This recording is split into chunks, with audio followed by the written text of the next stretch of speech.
Greetings, everyone. This is Cosmic Consciousness Podcast. I'm your host, Dr. Daniel Sage, and it's my pleasure to have Dr. Karen Fox. And I talked you into using the doctor Uh, part, the sociology, PhD in sociology from Syracuse. mhm. Um, I think we met. I invited you to my classroom in about Yeah. 2010. Does that sound about 20 right, or was it earlier than I that? think it was 2009, I Oh, think. okay, good. But Yeah. I know I had you a couple of Yeah. times. Mhm. And so before we actually engage catching up and talking about who you are and what you do and how life unfolds for you, I'm going to introduce you as a psychic, Mhm. a medium, Mhm. a medical intuitive, Mhm. and an author of a book and an instructional set of cards for a 90-day plan. That latter one is called Build Your Psychic Skills, the 90-day plan instructional card set. And you can talk a little bit about that just as we did before we started the recording. Mhm. The book is what I've got on my shelf, Mhm. the Psychic Workbook, Tools and Techniques to Develop Reliable Insight. Mhm. And that was published in 2015.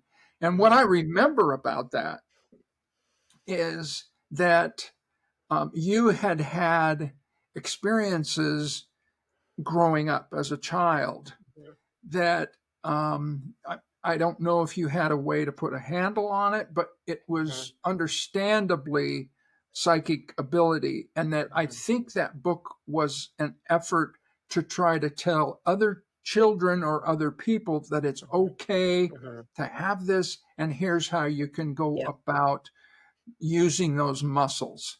So Yeah. I don't know if you want to talk about the book or your own Yeah. childhood experience or how those kind of intersect, but that's what I remember most about when you were coming to my classroom and Yeah. the ability to just go around the room and open up all sorts of pathways for kids.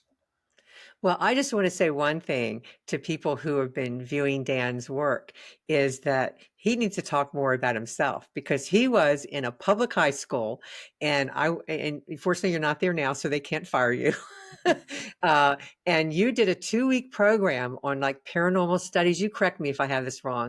Right. And so I was doing readings at Isis Books and Gifts in Denver, well, Inglewood, same thing.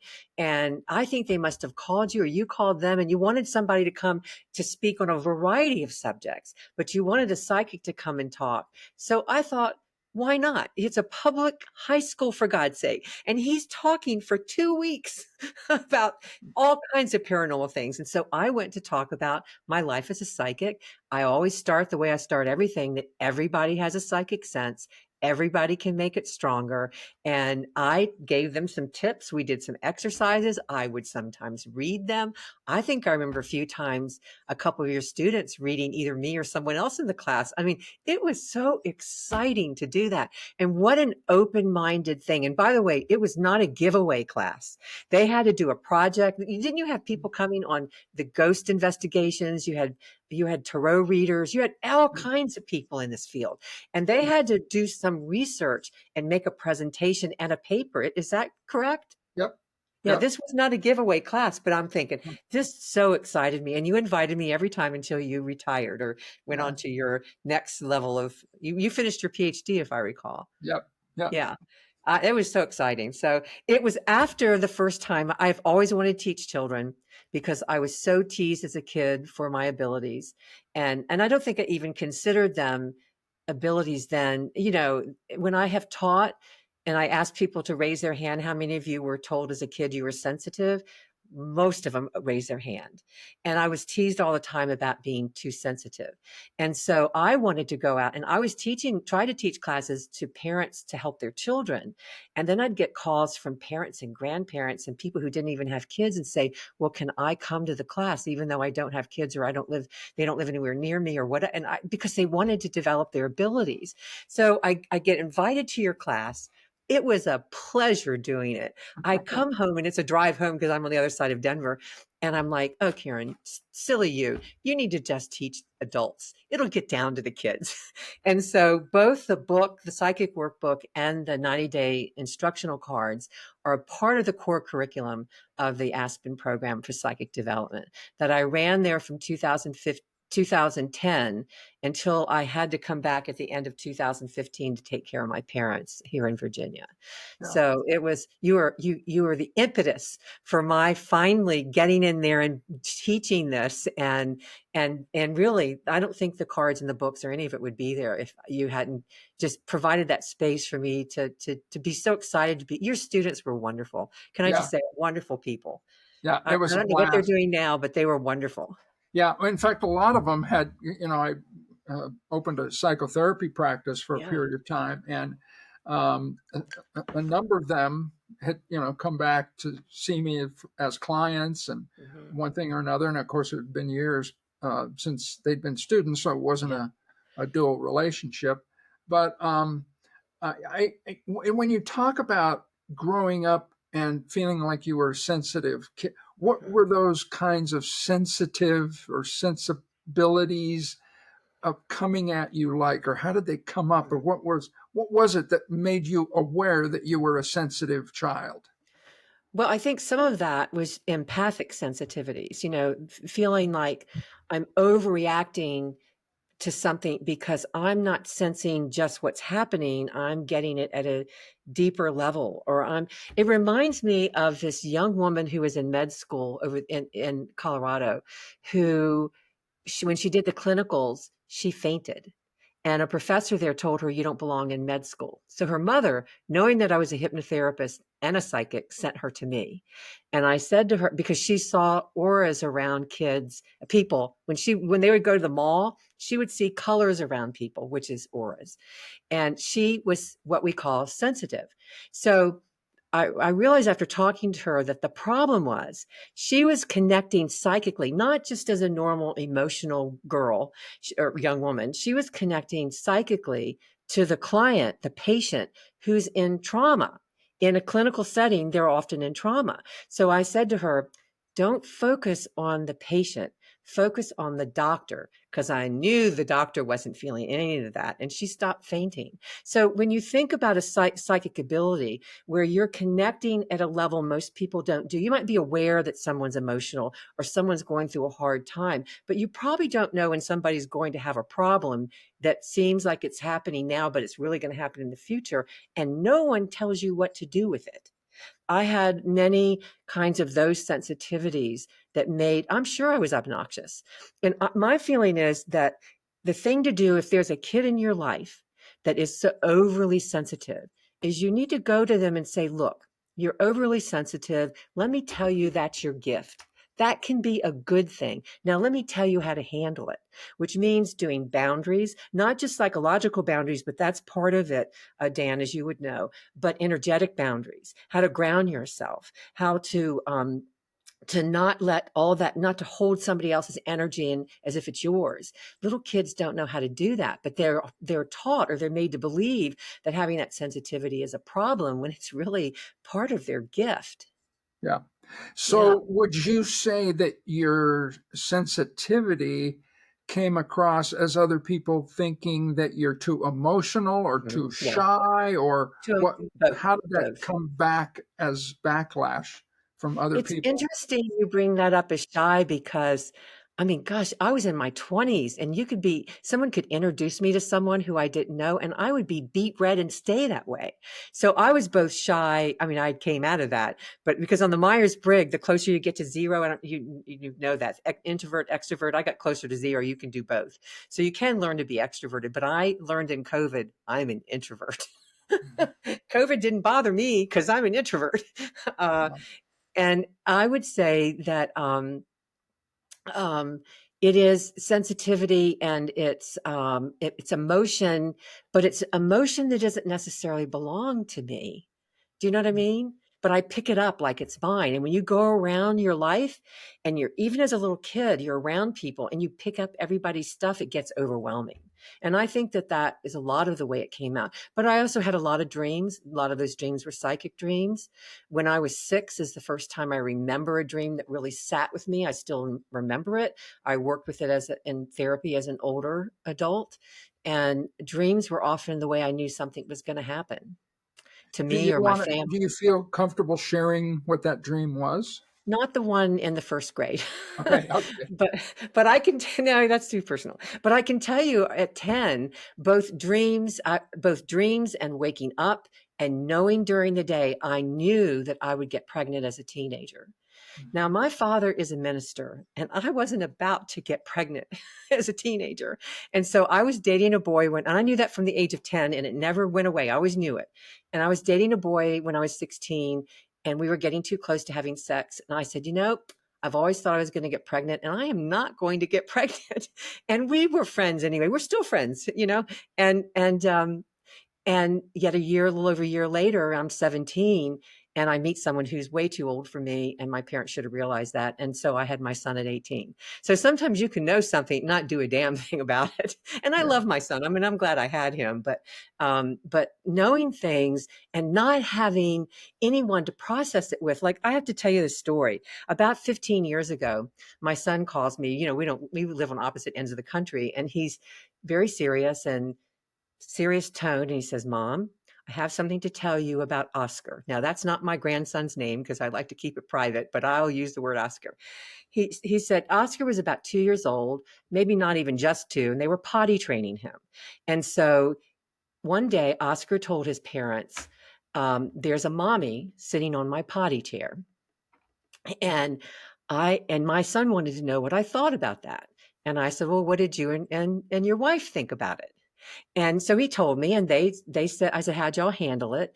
And he said, they just asked him what she looked like. And did she say anything? And, basically, was she a good person?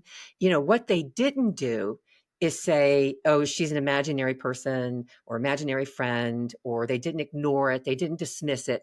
And particularly, they didn't say, we are Christians and we don't believe in such things, and you should never bring up anything like this again.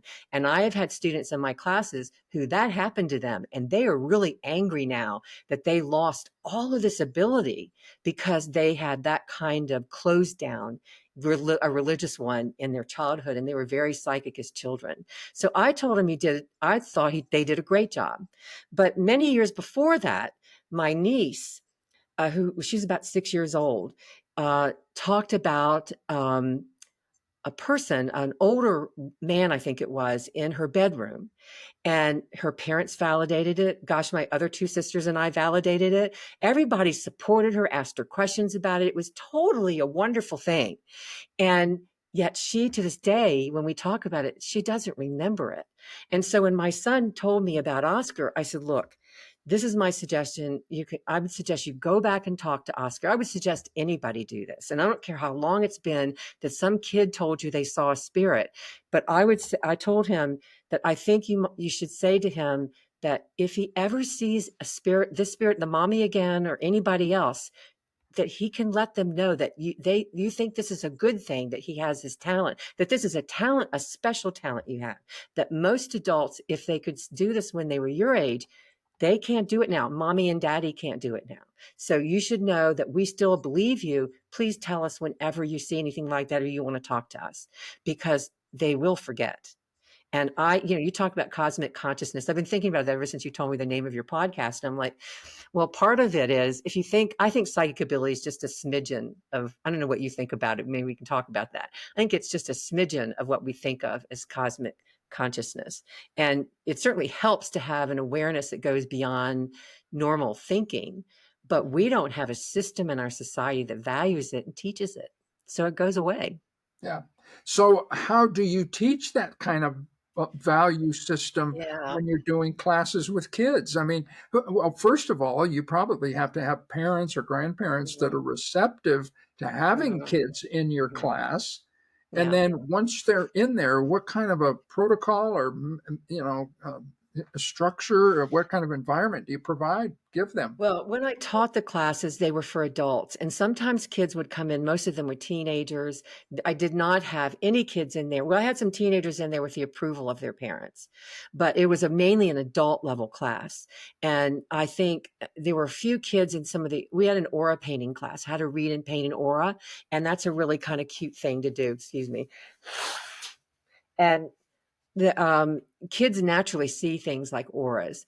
You just tell them, draw a picture and say, what colors do you see around them? And they'll see them. I mean, it's just, I think really young kids, they're seeing that stuff all the time. They just don't talk about it. And Yeah. I would like to suggest, if there are parents of younger children or any age children out there listening to this, that one of the best things you can do to help your kid is just talking about it. Have your kid overhear you talk about someone having sensed. When my mother died, I sensed her for probably several weeks, had a few conversations with her. Not all to her liking, I'm sure. But it's like, we don't talk about it. So because my son and his wife, I'm sure they didn't talk about spirits. And in fact, when I was going to Syracuse University, I met someone from the Onondaga Nation. So they're one of the Haudenosaunee or Iroquois. And we were walking through the quad, because all good universities have quads. It's a square of grass, and then there are buildings on the other side. And she's telling me that the groundskeeper, first, this property was the Onondaga property. It's up on a hill in Syracuse from the main street, and it was Onondaga land. And she was telling me that the groundskeeper for Syracuse University was the chief of chiefs of the Haudenosaunee.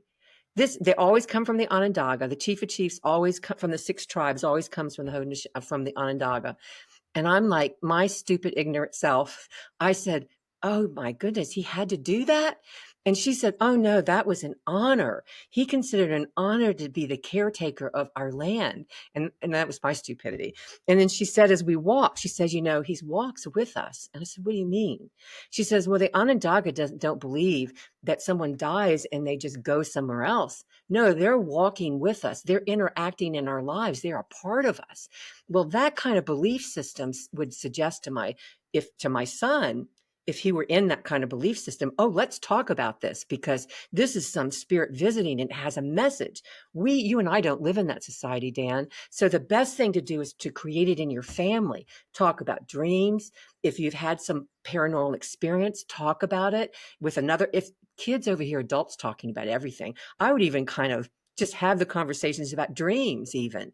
This is the way you engage children in growing up in a world where they will not just have an ability, not just a psychic ability, but maybe a worldview of cosmic consciousness that will carry into adulthood because it's a part of everyday life in their family. That's what we need. Classes are important. You can find them anywhere now. They're all over the place, even virtually. But to live in a world, and even if you don't have kids, why not talk to your other people that live in the home, or even people about your dreams? That one of the best sources of psychic information is your dreams. Yeah. Has been for me. Yeah. And my father did teach in the 1970s about the value of dreams, but it tended to be more he had done some clinical training at St. Elizabeth's Mental Hospital, and it was more about psychotherapeutic value and maybe spiritual value. But I was sitting there as a young kid having psychic dreams about things that happen in the future. Like I had a psychic dream about Osama bin Laden, and with that exact name, and 9/11. And at first there was no internet, or I would have Googled it and probably found out what it meant. But, no one was teaching me about that view of dreams. I don't know. He didn't have that view. That we're talking about the early 70s. And by then I was pretty well grown. So, well, so you mentioned your mom and dad. They didn't necessarily, try to put a cap on your sensitivity or anything like that, but it wasn't a real affirming environment either. So there must have been times when you had self-doubt. You think, okay, am I, on the right path here? Am I feeling what I'm really feeling? And so I wonder if that's actually the case, or if you constantly felt like, no, this is real. I'm having these sensibilities. if there was a point at which you said, no, this, I'm affirming this and I'm running with it. I'm accepting it. That's a part of who I am. That's a part of how I understand the world, how I feel things. I didn't do that until I was almost 19. And the reason I did that is, I was having, and throughout, it's harder to remember childhood, although I remember some real pivotal dreams, series of lucid dreaming in my like 8, 9, 10. But it wasn't, and I had a lot of psychic dreams in my teens, but it wasn't until I was like a few months before I turned 19. Is it 19 or 8? No, it was 19. I had a recurring dream of being attacked, of someone coming up from behind me and just sort of grabbing me around this way. And then that happened it was a recurring nighttime dream. And you probably know, having done your work in psychotherapeutic things, the recurring dreams need to be paid attention to, but I was only 18. And so I would, during the day when I was working, and I would just stare at in space, which I did a lot of psychic kids just stare in space. That vision would come up again. And then all of that stopped for 2 weeks. And then I was walking outside and that exact thing happened to me, except in the dream, it was daytime, but it actually happened at night. He came up from behind me and, it's funny. I could just feel, I didn't know he was there. I could feel it. And it probably was the dream was preparing me, is the way I look at it. He came in from behind me, put a wire around my neck. I had 8 stitches here today. And when that was done, I said, this will never happen to me again. I've had so many psychic premonitions in the past. God forsake, I knew I was going to get pregnant, and I did. When are you going to wake up and realize? And that was enough, because it was never going to happen to me again. I delved into dream work. I took conferences. I read books. I was in a dream group, more than one. I wrote 5 to 7 dreams down, which is about what you have at night. I could remember them all day long and write them down at night. I was determined for it not to happen again. Now, I don't think anyone should approach psychic development like that, but you understand an 18-year-old who almost dies because I didn't know to pay attention to a dream, because who told me? My father was interpreting a dream psychotherapeutically, not psychically. So, and we didn't talk about that anyway. He was sort of invisible in my life. So, that really was the turning point in my becoming more psychic and recognizing that I needed to quit playing around and admit that I had an ability. But yeah, that was pivotal. So when did it click in from being, okay, this is not going to happen to me again, I'm going to use it in my life, to being something that is of service or benefit and includes other people? Well, that didn't happen till much later. I went to see psychics in the 80s. Back in those days, you didn't have an internet. There wasn't like, yellow pages for psychics. You did it by, word of mouth. And so I would see a psychic every once in a while, and every single one of them said, you can do readings. And I'm like, oh yeah, right. You're just saying that. And one of them in the more late 80s, who actually lived where I live now, she made the comment, the only difference between you and me is practice. Well, for those of you who aren't old like me, when I came of age in the early 70s, only people who were considered psychic, I almost felt like they had to be giving readings when they were 10.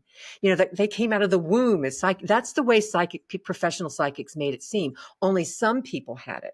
And the rest of you, well, just whatever you have, it isn't really psychic. And I actually had some people tell me that.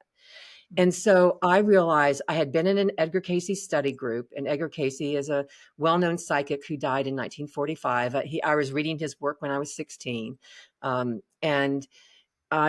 so I thought, well, I was in a group and a lot of us were getting bored. We'd been doing it for about 10 years. And so some of us sort of branched off and joined a group that people would just come and they'd want a reading and we just give it to them. Sometimes we didn't even have a person. They just gave us our name, and the whole group was responsible. So you didn't feel as responsible for doing the reading. You see, it's really about practice. It's like you can be a great piano player. You can be Yo-Yo Ma. You still need to practice. And so they would come and I would practice. And I remember this one person early on in this experience where I thought, I can't tell her what I'm getting. because first people think psychics aren't any good, that this is all wacko anyway.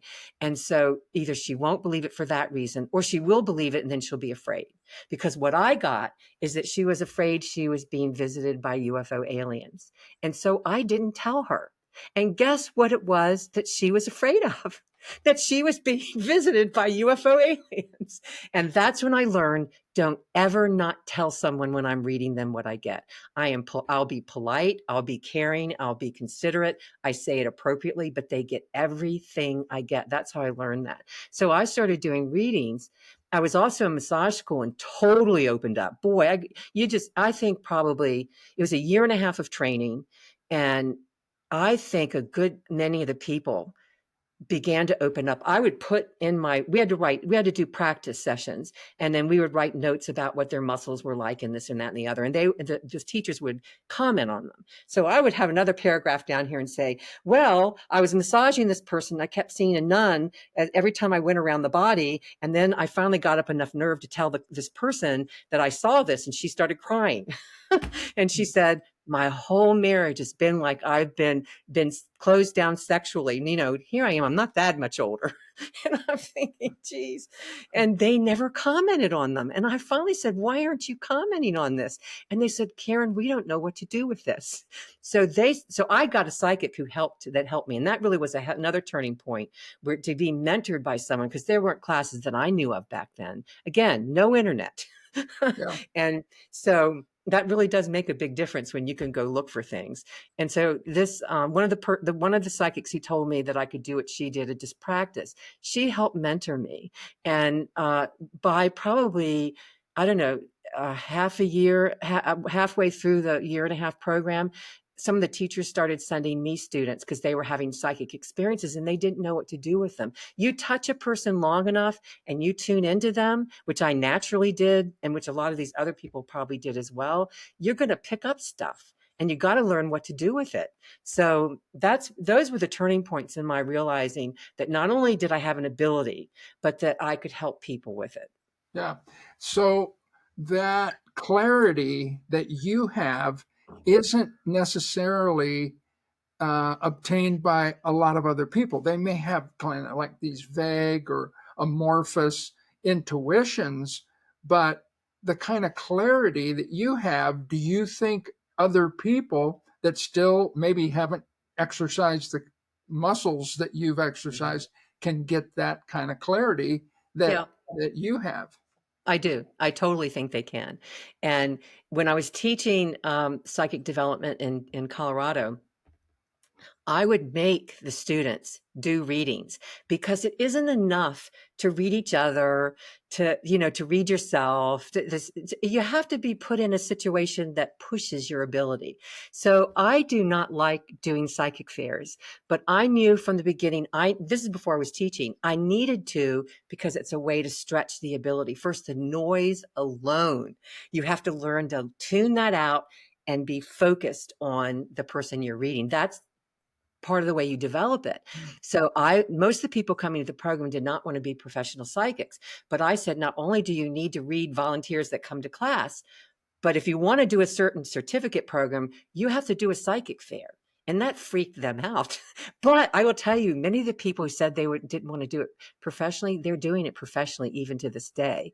And the other thing I had them do, if you wanted to be a spirit medium, I said, or you want to take the spirit medium training, which didn't necessarily mean you want to be a professional. I said, you need to do gallery readings. I remember the first time the owner of Isis Books asked me to do a gallery reading during Halloween. Freaked me out. And the reason I talk like this is that so many psychics make it seem like, oh, they're so good at this. And and I'm like, no, no, no, no, no. I don't think I'm the only person who has self-doubt. I'm a person who just shares it. One of the teachers in our program, because there were more teachers than me, made the comment that, Karen, you subjugate yourself. And I said, yeah, I do that, but I do it purposely, because people come into psychic development first thinking they don't have the ability, they'll never be good enough, everybody else is better than me. It's unlike any other training program I've ever been in, and I've been in a lot. And so I do it to create a space that says, I am not perfect. Nobody is perfect. The best way you can do is to make mistakes and learn from them. If you walk into this classroom thinking, I have to be better than the person next to me, you will not grow a strong psychic ability. You have to be willing to make mistakes. And over the years, when I can't read someone, I don't charge them, because that's first a good business ethic, but it doesn't help my psychic ability to fake it. And so practice is really important. It really is all that's important. Yeah, you need to learn some tools, some techniques, all that stuff. But what it really is practice. And then I Yeah. think what happens is that people came into the program, they started doing readings. As you said, they started helping people. They started seeing how deeply they could feel someone and help that person. And how many people get a job where you get to be tuned into some other reality, and you get to come from that space to help someone? Not many people have that kind of job. And I feel real honored to have that opportunity. And people, you can get hooked on it. And I think people coming to the program love doing that. Yeah. I'm Yeah. balking at I'm trying to think of the school I think it's in the UK, maybe London, that is a Arthur school. Finley. Say it again. There's an Arthur Finley school. Yeah, I think that's right. And And there's that's a probably more school. than one, Yeah. but that's Yeah. one. It's for Yeah. spirit mediums, I think, more so. Yes. So do you make any kind of like a distinction between um, your psychic abilities and spirit mediumship and medical Yeah. intuition? How, I mean, all those things the same, but you just have to identify them differently? Well, I'll tell you, in my experiences, most people think they're different.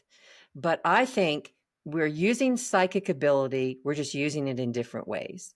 And you'll often hear in our field that spirit mediums will say that they're spirit mediums, which means they're psychic, but psychics aren't necessarily spirit mediums. Well, I beg to differ, because when I am doing a reading and there's a spirit there, I mean, I'm a spirit medium. I don't put myself out as an animal communicator, mainly because early on I always viewed that I have to go see the animals and I have allergies. So, but I can tell you, I read a dead golden retriever. It belonged to my client, who probably gave 80% of the reading. He even told her, you have a friend that, and I described the friend. I don't remember the description. She says, yeah, I know who you're talking about. And I said, well, your dog says you need to get rid of that friend. Now you do what you want, but the dog thinks that that's not a good friendship. And she said, well, the dog's right. Animals speak, but I'm not a trained animal communicator. I have my psychic abilities trained at a time where there weren't classes. There were very few books. I just practiced. And I frankly believe the less belief you have as a spirit medium, the better you can be present for your client. Because, you know, beliefs get in the way. Because if I just read somebody that's here, I don't think anyone knows what happens when you die. And there are all kinds, in the metaphysical world, there are all kinds of beliefs about what happens when you die. People who wouldn't believe what Christians think about what happens after death think they're right about what happens after death. Nobody knows. We have beliefs and I value them and I honor my clients. Like, I don't particularly believe in angels. Quite frankly, I'm kind of thinking they might be ETs that visited us a long time ago, but I don't know. But I have seen, because I try to be open-minded. I'm not perfect, but I try to be open-minded. I have seen more than one angel around someone, and I tell them that. And sometimes I get names like Gabriel. I don't know who the hell great Gabriel is. I probably shouldn't use the word hell, but that's been the one that's been with that person. You try to be open. So I think the more curious you are, the more open-minded you are, the more present you can be with someone for any job, but the more psychic you'll be. Um, Yeah. so it's open-mindedness is and practice are big parts of being stronger with your psychic abilities. Practice, all about practice. Yeah. Practice, practice, practice. Yeah. Well, as a baseball fan, the best hitters still do a lot of batting There practice. you go. There you So, go. and like you Yeah. mentioned, Yo-Yo Ma still Yeah. Oh practices. yeah. You Yeah. know, you always rehearse, you Yeah. always practice. Um, I'm wondering if, with being an introvert, if while you're doing a reading or do a series of readings, does that drain you? Does it energize you? How does that Mm. work for you? It hardly ever drains me, and if it does, I need to look at why. Because sometimes when I would get out from ISIS, ISIS was on Broadway and still Uh-huh. is. Beautiful store, by the way. Yeah. Used to be a funeral home. The owner's mother, I think it's a mother-in-law, I think it was a mother, painted the outside so it looks like an Egyptian, kind of building. I would drive home to Lakewood. I don't know how I got there some of the times because I was so altered statey. I was so high. I mean, a cop could pull me over, but they couldn't prove I was high. No, if anything, it feeds me. And when it doesn't, it's because I've had some issues with boundaries. I have some problem. I need to pay attention to that. So I take better care of myself. It Well, in shouldn't fact, drain that was you. a question I was going to ask you earlier. Um, Being empathic, open channels, especially in groups of people in a class. Mhm, What are your boundaries? How do you set those? What is it? mhm, What is it that you know? Okay, this far and no further. mhm. Well, it's interesting you bring up the word empathic, which is clairsentience. So clairsentience, like clairvoyance is psychic seeing. It's clear is clear. It's psychic seeing. Clairsentience is psychically feeling emotions, but it's also sensing energy. And when I started doing readings and started really thinking about it and having that experience sometimes of fatigue, I realized that I personally, other people may feel differently, I can't connect emotionally because if I do, I'm more drained. Now, as I got older and had better boundaries and did my own inner work, it was easier to do that. But there's so many other clairs to work with that you don't have to use feelings. And I remember sort of saying that in one of my classes, and one of the teachers took exception to me because for women, it's often easier to be clairsentient. But I had felt so drained in my life from being that way that I pretty much kept it with clairvoyance, which is psychic seeing, psychic hearing, which is clairaudience, and just knowing. The more you work on your psychic abilities, the more you just know, which is claircognizance. And you don't have to, you bypass the emotions, you bypass the hearing, you bypass the seeing, you just know. And I prefer that because it helps me stay at a distance. And so even with students, I need to, it's about having good boundaries. I taught them and suggested books that were not about energy. They were psychological books on having good boundaries. I had a wonderful therapist in the late 90s. She was a social psychotherapist. It's different than I'd had before. I'd had quite a few therapists. And she actually mentored me on how to do boundaries. We would talk about my family and I'm getting together with them. I'd talk about what usually comes up. She'd say, now, how are you going to boundary this? How are you going to handle this? And then I'd go to the event and I'd come back and we would talk, we'd debrief. She basically taught me what nobody gets taught is how to do healthy boundaries. If you have healthy boundaries in your life, you'll have good boundaries as a psychic. That's basically what I taught. You have to do that work. So these nuanced little avenues of clairvoyance or clairsentience. I know some very young kids, 4 or 5 years old, that seem to be the more on the spectrum towards Mhm, clairsentient, mhm, and so they just kind of retreat. And I think of it mhm, as okay, they're you're going to be an introvert mhm, most of their life. They need to have mhm, space. They need to be alone. There's too much mhm, stimulation from the environment. Um, did you ever have that experience of going mhm, through those different kinds of paths and then you mhm, set boundaries and you get clearer about what mhm, it is your readings can be, mhm. or Well, how certainly the energy comes for you? when I was younger, I spent a lot of time alone. I have 3 sisters, but I spent a lot of time alone and in nature, and I think that was a way I handled the feeling overwhelmed about anything, psychic or not. Um, by the time I was doing readings, I was older. I'd been through therapy a couple times. I'd done a lot of retreats and conferences. I had, it's so important for your kids if they're very clear empathic, if they're overly sensitive, they've got to grow up first. I mean, the last thing you want to do is push them to be psychic. You want to teach them healthy boundaries. One of the things I taught in the program, and this one mother went home and taught her kids. I think one of them was 2, one of them was 5 years old. I would teach I would just stop the class and I would just say, where is your energy?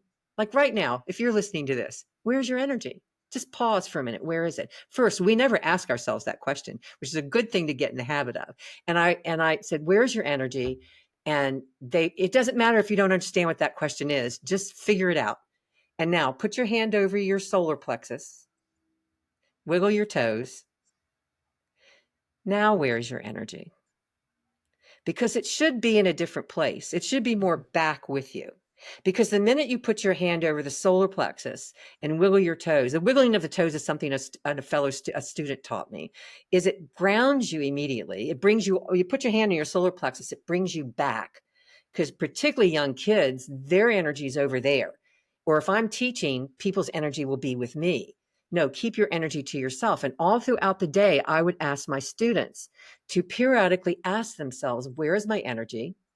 Not judging it, just where is it? Put your hand over the solar plexus, wiggle your toes, and then say, well, where is it now? You get in the habit of doing that. That can be a way of teaching boundaries to young kids who are never going to understand psychological boundaries. And I think it's good for all people to do, whether you were interested in things psychic or not.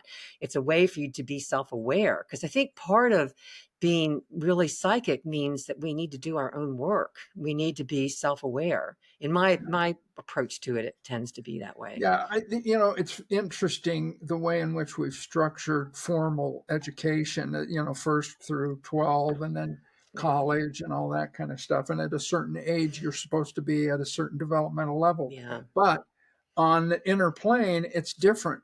In the spiritual matters, actually, it should be different, in the educational system too, because developmentally, just because you're in fifth grade doesn't mean you're ready to be in fifth grade or Yeah. in middle school or high school or Yeah. whatever.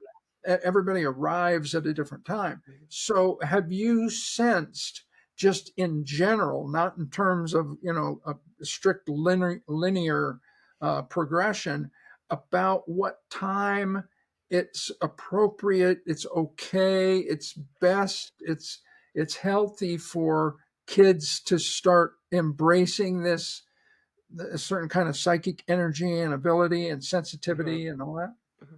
Well, let me first go back for something I forgot to tell you. The student who taught her kids how to do this, the teacher wanted to know what happened because they could tell a difference in their behavior. They were more well behaved. I want to know what you're doing. She taught her. The teacher With said, the solar plexus and yeah. the toes? And the Yeah. teacher says, I'm teaching all of my students how to do that from now on. But let me tell you, you know what the answer is going to be. It's up to where the kid is. It depends on the level of the kid's maturity. God, some kids are so mature at young ages. I say validate it. The main thing is to not let that kid feel that there's something wrong with them, and to open up a bridge of communication to talk about what they sense. What I think, particularly if they're young kids, it helps. Like I've gotten over the years many parents telling me how scared their kids are of like the boogeyman under the bed, or they use different words now, or Right. in the closet. I'd say draw a picture of it. Draw a picture of what you're seeing, because little kids don't always talk about everything they're seeing, but they probably put it in a picture.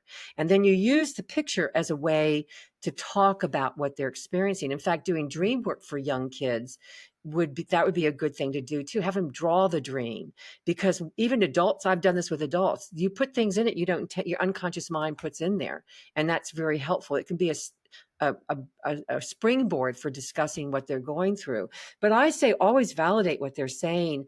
And then I think the important thing is to come back and ask them, so is the mommy still sitting on the potty chair? Have you seen any more? I mean, you have to find a way to do it that's appropriate for your kid.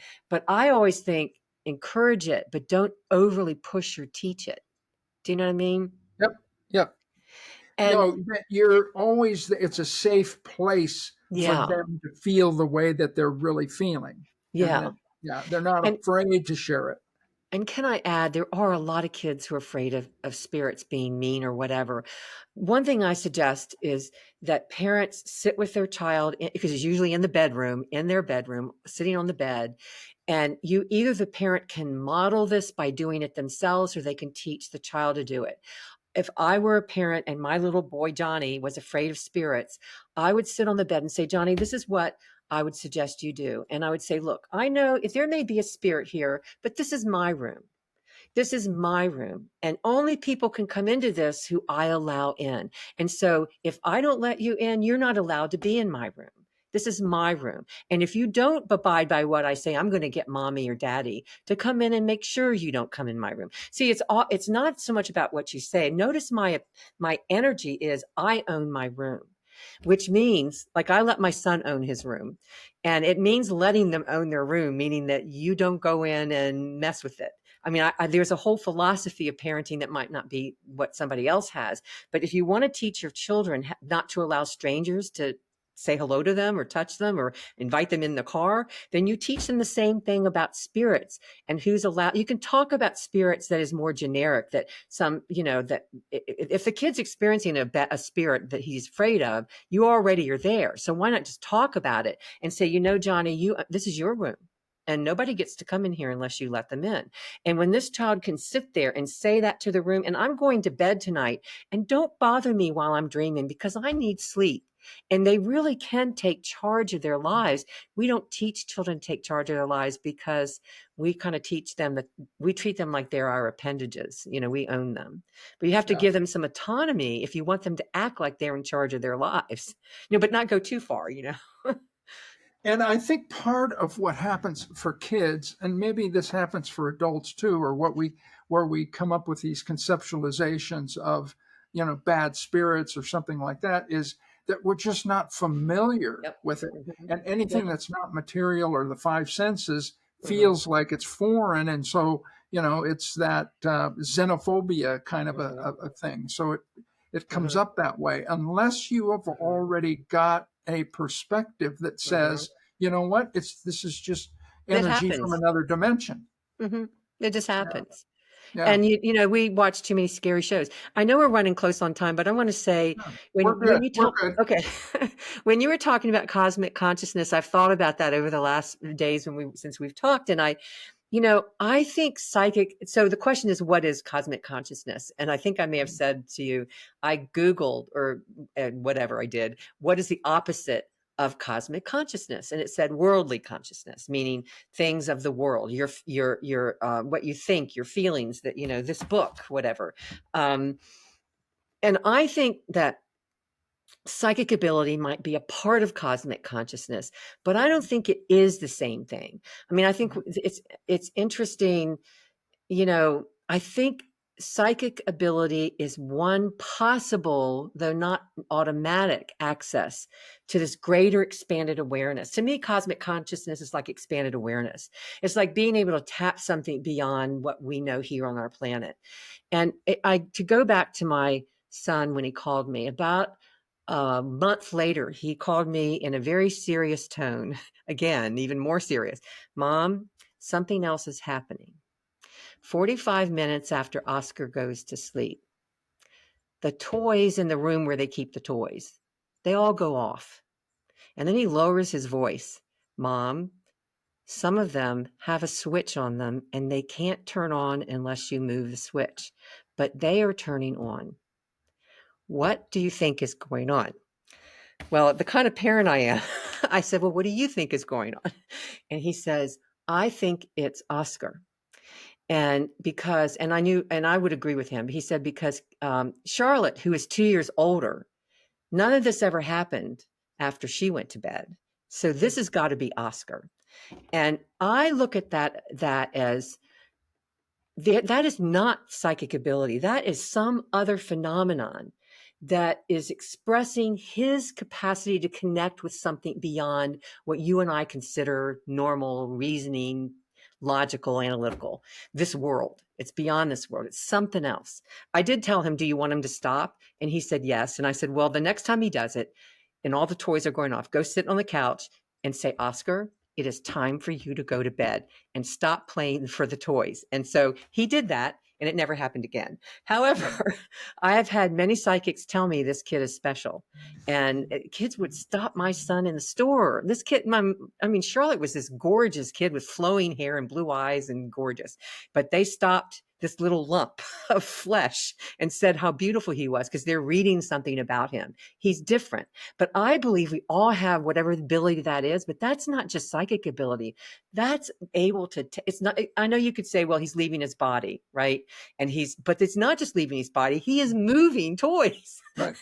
And I think, what is the potential of our minds, of our beings, that we have yet to get anywhere near, that is reflected in what Oscar was doing?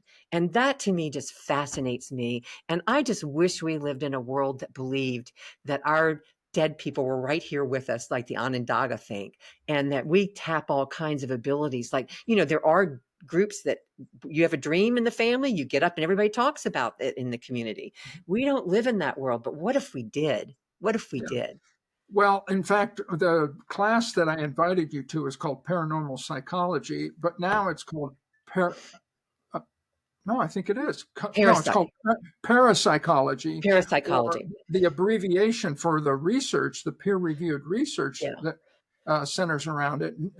I kind of came in the back door through the Institute of Noetic Sciences. Mhm. So it feels to me that one of the things that's happening is science is finally grasping things that some of the ancient masters have already kind of Yeah. known. So they Yeah. call it psi, PSI. And that the way I have always appreciated and understood this philosophy of science stuff is, well, these are electromagnetic fields. Yeah. We're Yeah. energy beings. Mhm. We send out frequencies. These penetrate through all sorts of dimensions, and we don't know what the realities are for, other levels and dimensions of reality. And so there are muscles that we can use that will open us to those multiple dimensions, multi-layered realities. Mhm. And in fact, we spend our winters in Arizona, Oh. and we always go to the Tucson Book Festival. Oh, And nice. the guy who wrote the book, I always forget his name. He's Navajo Cherokee, and he became a park ranger on the reservation there. Oh, And he wrote all of these stories about the paranormal. And so the title of the book is called The Paranormal Ranger. oh, And cool. yeah, his concluding comments to all of these episodes about Sasquatch, UFOs, spirits, angels, the whole thing, is that it really is a way for for us to understand wholeness reality, Mhm. the Yeah. oneness of who we Mhm. are. Yeah. And I've always felt like, okay, these are abilities and sensibilities that we need to acknowledge and embrace because it's a service to humanity. Mhm. It helps us grow Mhm. and develop into more healthy human beings and connect in human communities in ways that we couldn't normally do if we're divided by this Mhm. us them and just Yeah. simply Oh, yeah. projecting onto. So yeah, I wonder if you've had my intuitions don't come in the kind of clarity that yours do. But I wonder if you've had, for instance, you talked about your mother just dying here a year or two ago. If you had premonitions, if you had some clarity about that, if you had experiences post mortem, Oh, yeah. I've had a couple of those when both of my parents died. How that came to you, the conversations you're having with, Mm. maybe even having conversations with your mother now, Yeah. uh, Yeah, she died or other people, Yeah. not just their family members that may be on the other side of the veil. Well, speaking of animals, I had the most special cat I ever had. I actually got from a psychic here in Fredericksburg, Virginia, and he died young because he was a runt, and he had a congenital heart problem. Anyway, he was probably 6 years old when he died. Ever since he died, you know how when an animal walks on the bed, you can Well, feel their paws. And the first time I felt that, I thought, oh, that's Maxie. Where are you? You know, how come you haven't laid down? Like, oh, that's not Maxie. And I went looking, and he was asleep in another room. He would walk on the bed, and he did it every time. Now, so he died in 93, I think, 93, 94. To this day, he will walk on the bed before some major thing happens. In fact, he walked on the bed before I got my more current cat. So, you know, animals can do it too. But mom died in 2018. And I remember, and I did not look, when I lived in Colorado, I had several premonitions about my father dying, and I knew he was dying. And one of them is he fell down and bruised himself really bad because he was on blood thinners. One time he needed a pacemaker. I would always overblow it, but that happens when you're too close to it. And one time I woke up at 2 o'clock in the morning, and I was hearing my mother sing the song, the hymn, How Great Thou Art. Well, she and I sung that in church together, and I knew that was in her funeral service because I had a copy of it. And I was just beside myself worried. And I finally decided, well, I'm going to call her because they haven't called me to say she died. So I'm just going to call. And nothing was wrong. But what happened is a month later, we learned that my father's cousin had died. And she had already come to me in a dream saying that she had died and that I'm giving you an inheritance. And I'm like, no, you're my father's cousin. There's no way I'm getting an inheritance. I just looked at that as, you know, no one's always on correctly. Well, sure enough, he did get an inheritance. I think the How Great Thou Art thing was my father's cousin, who I knew growing up. And he did get an inheritance, and he gave a very small amount of money to his 4 daughters. So I looked at that as her way of saying, but to answer your question, mom died. I bring her purse back and put it next to my bed, and she will not shut up.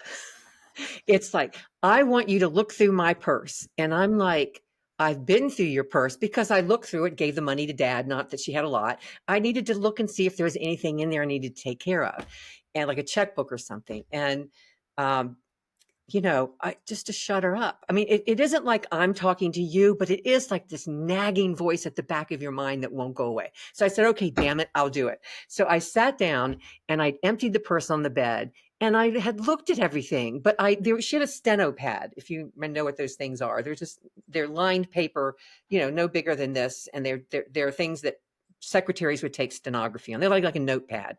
So I flipped it open, that I'd already read it. But what I didn't do is I hadn't turned it over. I mean, who writes from the back page on the back of the page? Well, there my mother had written a letter to me. She didn't finish it, but it was about some of the problems that we had. She never forgave me for getting pregnant at 17. And it was about some of that.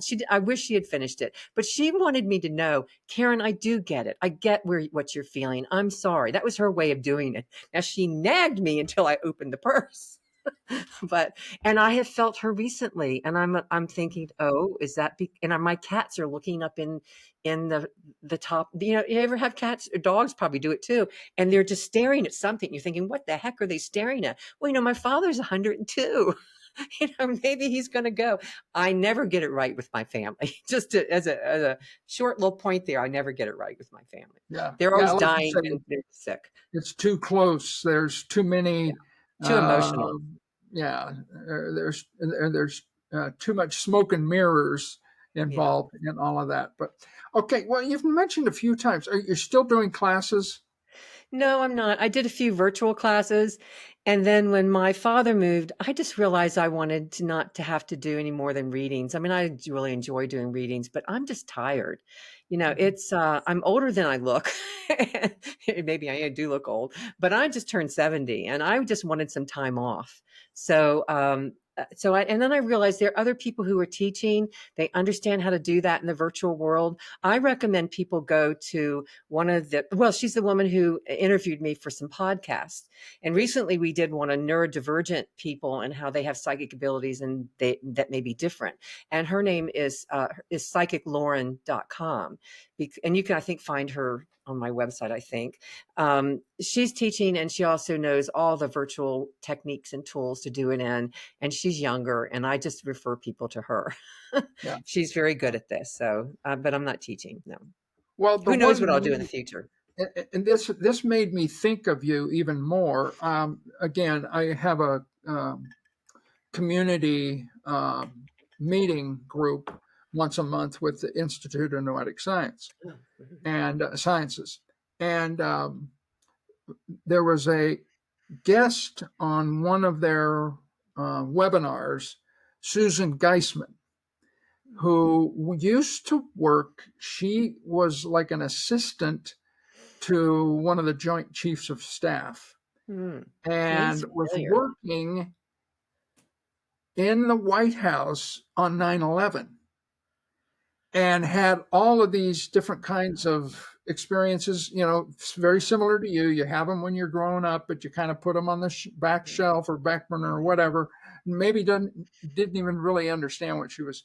I think she's talked in detail about this, but I don't remember that. What I remember was that was kind of the turning point for her to, okay, I got to quit this military job. I got to quit and work with this gift that I have. I remember your experience being very similar. Yeah.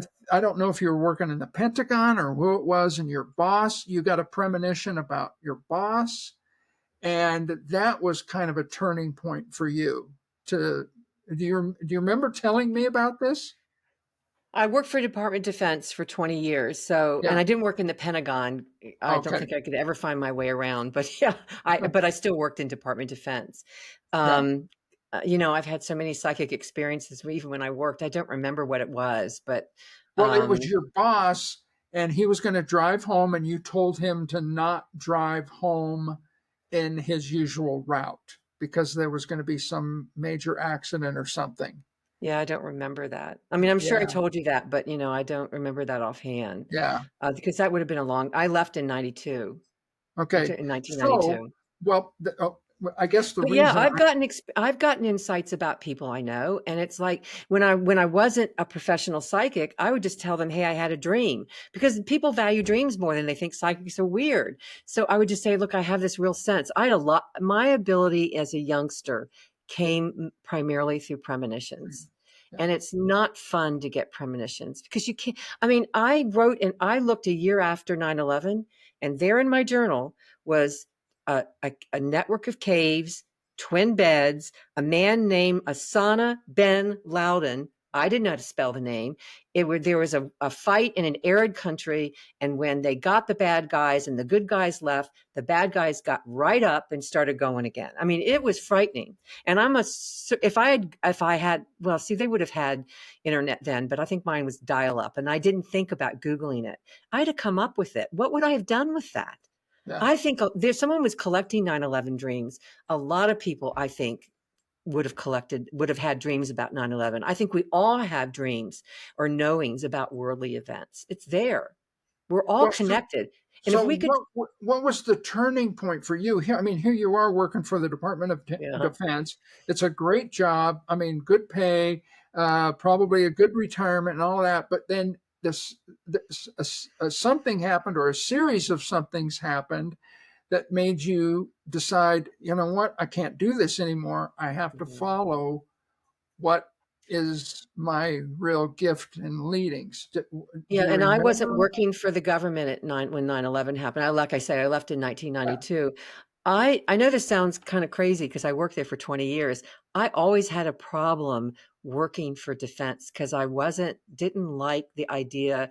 I mean, I remember hearing a general of our agency that will go nameless, and I thought he wants World War III to happen. I am in the wrong place. Mhm. And I actually dating someone at the time, and he and I moved to Florida, and that had a lot to do with it. But I didn't go down there and get a normal Okay. job. And when Okay. I taught in higher ed, I was assistant professor in Colorado, and they were having funding problems. They closed a small office that I was in, and it wasn't my world. I was already taking a course on hypnotherapy, and I know people think it's stupid to give up an assistant professor mentorship and be a psychic. I mean, what kind of crazy person would do that? I never planned to be a psychic. I was going to be a hypnotherapist, but Yeah. I just started doing readings, and then all that just unfolded. I never had to actually make any of that happen. It just happened. Yeah. And I'm glad it did. It's not fun to lose a job at 49, but I'm glad that I did the things I did, that I was able to. Yeah. Well, so what school were you teaching at? Were you associate professor? Was it CU?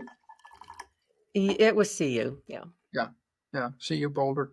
No, Um, no, not CU Boulder. Health Sciences. oh, yeah. And I Okay. remember the faculty where the small office I work, they said to me, so just so you know, physicians don't do theory. And I said, okay, what do you mean? And they don't like PhDs. You MD, not PhD. And I just said, like, what do you mean they don't do theory? And I understood what that meant after I worked there for a while. It is hard as someone who is psychic and empathic to work with people who only believe this desk is real, that Mhm. only believe what you see is real. I could have been in any other part of academia and would have functioned, but around people who just don't have any concept. There was somebody who did a they did a mind body institute. I think it was either Harvard or Yale.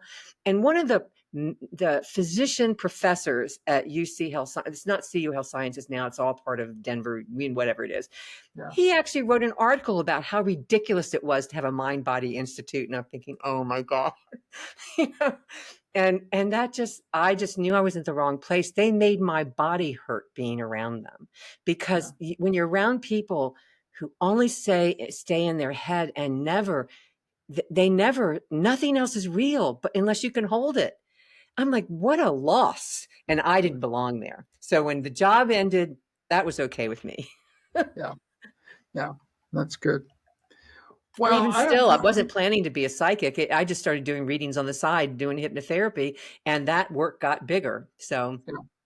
Well, and it must have been that tiny little inkling or leading hypnotherapy into the world Mhm. of Yeah. psychics, medical intuition, Yeah. um, mediumship, all of that stuff. And so, these labels Yeah. sometimes are really kind of inconvenient because it Mhm. doesn't communicate probably what's really going on a multidimensional level. But Mhm. um, yeah, that's good. Well, I feel like there's some other things that we need to be adding to um, this conversation. I wish I could just pop off with some kind of a profound question or something, but um, I just it feels like okay, it's been since 2010 or Yeah, something because I it's think been I a had long you in back-to-back years, and then yeah, a you couple gave years. the keynote address at the Athena Festival Oh, yeah, here, that was fun. and you had invited me to that, and I saw the reason for that, and so it's been It's a 15 long years time. now, Yeah, it's been a long time. and but it And feels now like go ahead. no, I was going to say it doesn't feel like we've skipped No. any time at all. Well, every once in a while, we've stayed connected every once in a blue moon. I think we've talked to each Yeah. other or emailed each other. And I love your last name anyway. I think I'll always remember you because of your last name. I think it's so cool.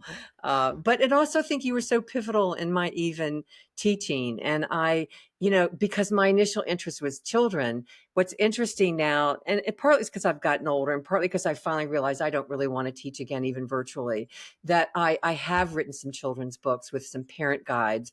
And that's always been my initial joy to help kids parents help kids that just are above average psychic and don't have any help, because even I still talk to parents who say there's not enough resources out there for them.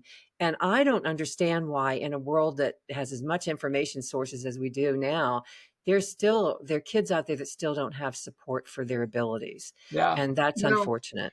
we talk about this in my noetic science group, and Mhm. then I also have a meditation group, which actually turns out to be about the same group of people Really? from the noetic science. But with um, another PhD from Berkeley, and she is dialed into certain psychics around the world. And, of Mhm. course, we're talking about world events and what's going Mhm. on with the United States culturally and politically, economically, and all that. Oh yeah. And it seems like the this thread of, okay, there are groups of people who are raised consciousness, and the kind of work that you've done, or the kind of work that I was doing with kids, um, even college kids, Mhm. taught college and university for a period of time, that there is something subterranean going on.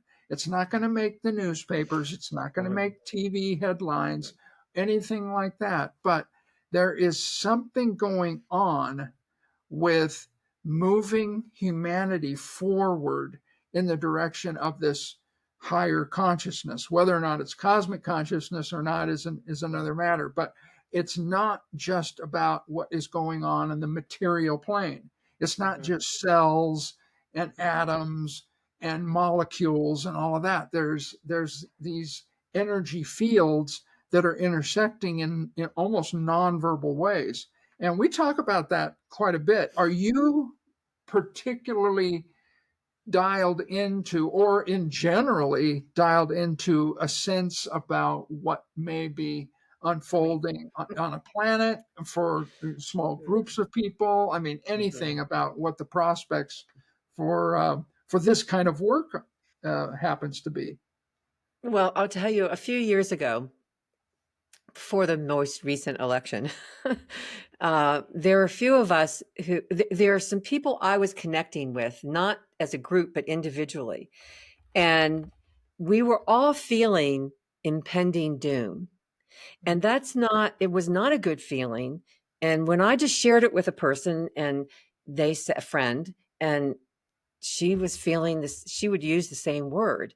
And then I told another person, and then none of these people talk to each other. I'm talking to each of them individually, and they had been feeling the same thing for probably 6 months when I told them. And none of us, we thought maybe it was the Ukrainian war, and no, we still felt it. Whatever it was still there. It was just back, and we, most people felt like it was a world issue. Some felt it was an environmental issue, but it all felt so overwhelming. I mean, I remember one time taking the cat out for a walk, and yeah, I have a Siberian. He has to take a walk. And no, he doesn't have a leash or anything. He just demands walks, and it's a long story, but he demands them.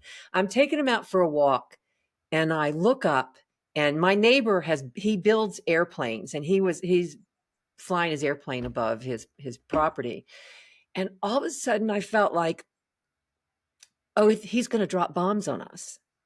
And I would have that feeling periodically that we don't get bombs on us in America, so I asked some of these people who felt the impending doom, and they wondered if maybe America might be on the receiving end of some kind of military. I don't, we'll just call it military not invasion. That's not the word I want. A military action. Let's put it that Yeah, way. yeah, I don't know. But I think that we all connect. If we don't connect in other ways, we connect in our dreams. It's what Edgar Casey called super consciousness, Carl yeah. Jung, collective unconscious. We are all connecting, like it or not, believe it or not, when we dream. And so I try to pay more attention to my dreams. There was nothing about the dream about 9/11 that I had that made any sense to my personal life. And so I just gave it up. I just figured I've done enough work on it. I don't have any more time. I don't know what it's about. And I've come to realize that when I can't figure out what a dream means, it's probably not about me. I mean, sometimes I dream about clients, but that's been a while. Um, I think to stay aware during these times is to find your something that keeps you connected. It might be a meditation group because meditation really helps you make that connection. But dreams, I don't believe anything major. Edgar Casey said this. Anything major that happens in each of our personal lives, let alone our collective lives, gets previewed in a series of dreams. And I have found that to be true over time. I highly recommend people pay attention to their dreams. Yeah. Join a dream group. Yeah. Yeah. How often does your dream group meet? I actually don't. I'm not in a dream group right now. I'm actually in a group that we meet to talk about things psychic, and we do some readings. We have worked some on. We Some of us took a class from Nancy Weber, who is a psychic, was a psychic detective. I think she's retired now. There was a show on TV called Psychic Detectives. She was one of the better ones, and so I took a class. Another person did. We connected up and we created a group. So every once in a while we read. Things like, police stuff, but we're very careful about being ethical about it. Yeah. Um, So, in fact, I think that was the reason I was asking. Is there um, a group like that, or what do you do to sustain yourself, to keep yourself, open and moving forward or moving upward, or Staying sane. yeah, Well, you have to understand, I'm in the aftermath of not being a caregiver for 9 years. And that is sort of an amazing experience all on its own. And it's kind of, my friend said when she and her husband took care of her parents, she was out to sea for 3 years. Uh, she teaches at Arapahoe Community College and another one. So I don't know. I think I try to do Qigong. I think Qigong is a way to stay, it's about doing energy, and whatever kind of energy work you do can kind of help you feel clearer, cleaner, more grounded, more like you can access something. And I've done different kinds of exercises, but I don't consider Qigong an exercise. It feels like a movement of energy. And I do think it helps. I see that as helping my readings. It helps with clarity. But yeah. honestly, for me, it's dream work. So, you're still doing readings? Mhm. Oh, yeah, I'll probably do them till the day after I die. Yeah, I'm joking. I love them. and I mean, it's wonderful to be in in that person space. or online, both? I've always done phone readings, and I cannot do virtual Zoom readings because it messes up my space. I can do something if someone's in person, which I don't do, but when I do it on virtual, it just messes me up somehow. And I Well, think it's because I'm a Southerner and we're supposed to look at people, and you can't look at people when you do readings, but somehow I feel like I should on Zoom. So no, yeah. I don't. I just do phone. So, do you want to give out your phone number for Um, readings?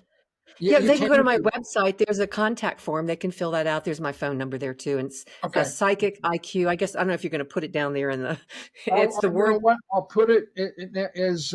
It's www.psychiciq.com, Yeah, and like as I an will put it I and in the Q. little description Yeah. on both. This gets published on Spotify and Okay. on YouTube, so I'll put it on Okay. both. So And that you'll see some resources there. Some of the ones on the quotes and the research are really interesting because there are people from all walks of life. Colin Powell, for instance, in his book wrote about intuition. I mean, there are people, I actually brought with me Conrad Hilton's book, Be My Guest. He is the great grandfather of Paris Hilton, and he talks in here about using his intuition to lowball bids for property. Then that how he got property to build his hotels. I mean, the book is filled with this. Why don't we value this enough to teach it? It is yeah, beyond me. yeah, I don't understand it. Why we don't teach it? yeah. Why shouldn't it be normalized? Yeah. Not just in curriculum, but in our daily conversations and our daily lives, and And if we yeah, truly want to live in a world that's more connected to consciousness, to expanded awareness, to higher awareness, whatever you want to call it, then psychic ability and developing it and acknowledging is part of that. I don't think it's all of it, but I think it's part of it. And I yeah, think that we have to somehow institutionalize, because nothing really gets to be a part of us unless it's institutionalized. right, It right, needs to be there. And I yeah, think teaching this in kindergarten through 12th grade and higher ed, I believe that needs to happen. When yeah, I was in my last semester of my undergraduates in business from George Mason University, prestigious university in Fairfax, Virginia, that one of the professor said last semester, he says, now you've all learned how to collect data. You've all are going to go out there and get experience, and you're going to, use that to make decisions. But sometimes, in spite of your experience and the data, you have to go with your gut instincts. I knew what he meant. Even then, I knew what that was because I knew I was psychic. That means psychic. It's just we like the word gut instinct better. I'm fine with that. But why is it we don't teach it? So he's basically saying we need to go with it, but why don't you have an informed psychic instinct, psychic ability? It means educating it. That's Yeah. all. Why isn't it intentionally Yeah. put into curriculum instead of, okay, here's all the Uh-huh. statistical and data gathering Uh-huh. strategies and methods, Uh-huh. but trust your gut instinct, Uh-huh. which is too nebulous Uh-huh. for many people to get a hold of. But It I it, is. this is the I'm It's often in teachable. contradiction with some of the scientists that are in the laboratory, very materialistic, very Mhm. reductionistic, Mhm. but their greatest insights come through Mhm. intuition. Yeah. And Yeah. it's amazing Yeah. how all of those things are pretty kind of just back, doored or put on the back burner. And But we the act other like stuff, it's not teachable. Like you can't learn it. We act like that because why don't we teach it? Except for we still think it's woo woo. And I really used to think, Dan, at some point, and this is I got my doctorate in 2000. I used to think that I never had a great desire to get a PhD, but it's a series of things. I get one. And I'm thinking, oh, maybe I'm a psychic and a PhD because I now can marry this and mainstream psychic development. In fact, the Aspen Program for Psychic Development used to have a tagline bringing psychic development into the mainstream, taking the woo woo out of psychic development. I know how to build curriculum. I did it in higher ed. And it's like, I had people come to the program because I believe that you should teach techniques and tools and not belief systems. If you see yellow in someone's auric field, I will not tell you that it means fill in the blank. I will tell you how to go back in and use a technique to set aside your what I call a conscious mind crutch, to set aside your own analytical thinking and go back in, make your psychic ability stronger and get more information. But see, even psychics rely on their thinking mind. So they'll get something psychic and then sit there and give 10 minutes of advice to you. That's not psychic. yeah. And Yeah, I no, thought, it really is that super yeah, consciousness oh stuff that we yeah, just haven't learned how to become yeah. familiar with. Yeah. And I've just come to the conclusion that's probably not going to be what I do in life, but I couldn't understand, why do I have this PhD and I'm a psychic? I didn't plan on doing either one of them. They just unfolded in my life. And I had goals. I've achieved goals before. Those were not specific stated goals. Those are doors that open and they kept opening for me. So I thought, surely it means I'm going to connect them. But and I'm not planning to live to 102 like my dad. So 102, oh my God. Yeah. Like, don't get a pacemaker unless you want to live long. That's what I have to say. But I think Well, it should be married. And I hope the day comes where every single year of school, they institute. See, you taught this for what, about 2-3 years, was it? And then you leave and it's gone. They yeah. don't even get a chance. Those kids were so excited to talk about all the things you brought to them. It was a joy being around them. And they don't get it. Those kids don't get it anymore because you're not there, Dan. And they should get it because it should be like math and English. You should Right. have to do this. Yeah. Yeah. Should be a part of the Get curriculum. me on the soapbox. Well, so, well, Karen, this has been a delight. Oh, it's fun. I want you to hang on for a little bit after we stop the recording, Okay. but just for all of our viewers and people who've tuned Yeah. in, this has been the Cosmic Consciousness Podcast. I'm your host, Dr. Daniel Sage, and peace until next time, everyone. Been a pleasure.